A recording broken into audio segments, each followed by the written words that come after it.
provisions in the draft bill be improved or expanded upon. The third one is overall, do stakeholders think that the draft climate change management bill is comprehensive and effective in addressing climate change, the climate change challenge? And if not, what improvements can we think about? So those were the key guiding questions as we break into groups. And out of those questions, we received quite a lot of comments, as I indicated earlier on.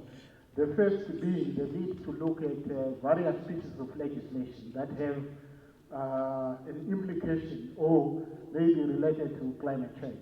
It's quite important for us to have a comprehensive view of the different pieces of legislation that already exist, because we don't want a situation where we might have a conflict of laws, overlap of laws, by failing to relook at what we have already. And one of the examples that was cited is Section 4 of the Environmental Management Act, which provides for environmental rights, that we need to make sure that they are well reflected even in the climate change bill.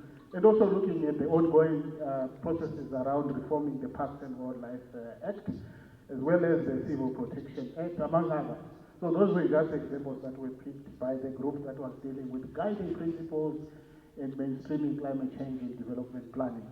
The other element, before I go to the next one, is around issues of equity and stricter enforcement of the bill by relooking at the penalties. Do we have stricter penalties when it comes to climate change related crimes? So one of the things that later on I got to understand from the process was that there are efforts as well to try and come up with an environmental court as an example. How can we then synergize this in that context? However, there are some who felt that the bill is punitive, especially for the industry. The industry wants to see incentives being provided or created for industry to be incentivized to do more. And I think it's important to look at that. We can go on to other aspects. For example, the need to incorporate the built environment. It was felt that it's important for the bill to include provisions around the built environment. But of course, public education is quite key. Youth participation is also quite key. Participation of people living with disabilities and compensation for loss and damage to people who are affected by disaster, natural disaster, be it floods, be it drought, and things like that. Quite important. Loss and damage is very, very important. Principle 4, establishment of the designated national authority carbon credit market. Very important topic, as you indicated, Professor Matondi. So the establishment of the DNA, as you can see on the board, it should have a board like other authorities. That the bill should explain how the institution will be structured.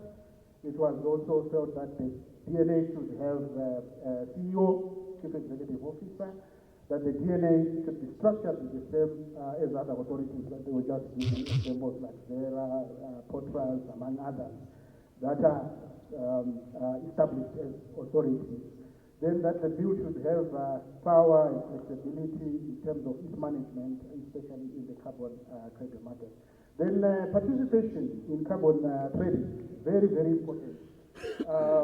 That the tax structure, which means the benefit sharing threshold should be looked at. How are revenues distributed?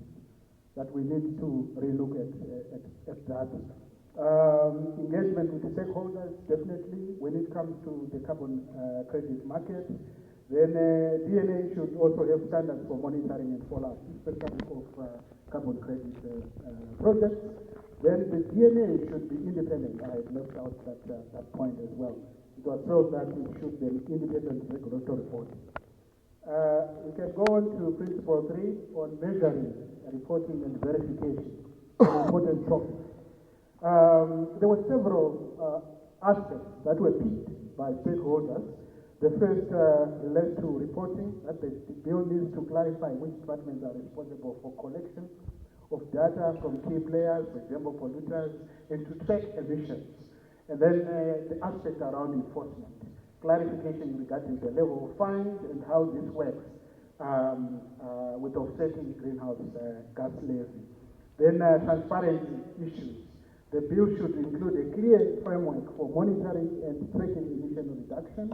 Data collection, I think we also earlier on talked about the need for a standardized way of collecting data and making sure that we have standards in place. Capacity building, you can go to the next slide. Capacity building, the government might need to provide support to companies to improve their emission monitoring capabilities. This is quite important, especially for our industry, as well as ensuring that there is capacity building within the various ministries to ensure MRVs are properly formulated and implemented. Setting standards, I think I mentioned that earlier on. Independent verification, very important as well. But that was also raised by stakeholders. Public access to information is another concept that was also raised. When it comes to the National Climate Fund, recommendations for the funding included the following: establishing an independent climate fund. Since attracting money from the outside, it could be donor funding, needs the body to be independent from the ministry. That's what the stakeholders said. The Climate Change Fund should also be transparent, very important as well. Clarity on who to benefit from the fund, that's another important aspect. Then also outlining what each and every department will be contributing.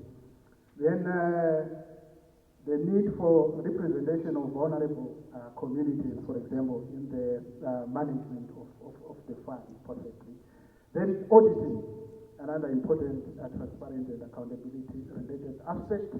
There are a lot of other aspects related to accessibility for communities that the Climate Change Fund should also look at the issue of the energy transition sector.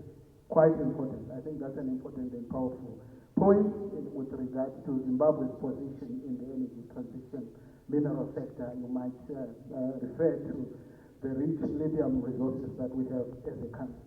Then there were also suggestions to include anti-money laundering provisions in the bill. I know that in the carbon credit trading formulation, there are provisions related to that and things like that, so it's important provisions there. Gender mainstreaming and climate change also discussed that the principles should clearly and explicitly state women, children, and people with disabilities. That message came out very, very clear from the stakeholders. That there's also need for inclusion of women in all decision-making processes and in positions of power when it comes to working on ensuring women's participation. And lastly, around gender matrix within the bill to track progress, which is a monitoring and evaluation kind of process, which is also very, very critical. I think I talked about the issue of gender inclusion and use of vernacular as a process issue, so that the communities out there can clearly understand. So, what was the overall response to the bill? At the moment, it's not yet clear whether, because some have not gone through the bill, so they may not have enough information and detailed information on some of the key provisions in the draft bill. So there's need for additional and more stakeholder input and review so that we all are on the same page in terms of contributing to the bill. So, Honorable Minister, Permanent Secretary, Honorable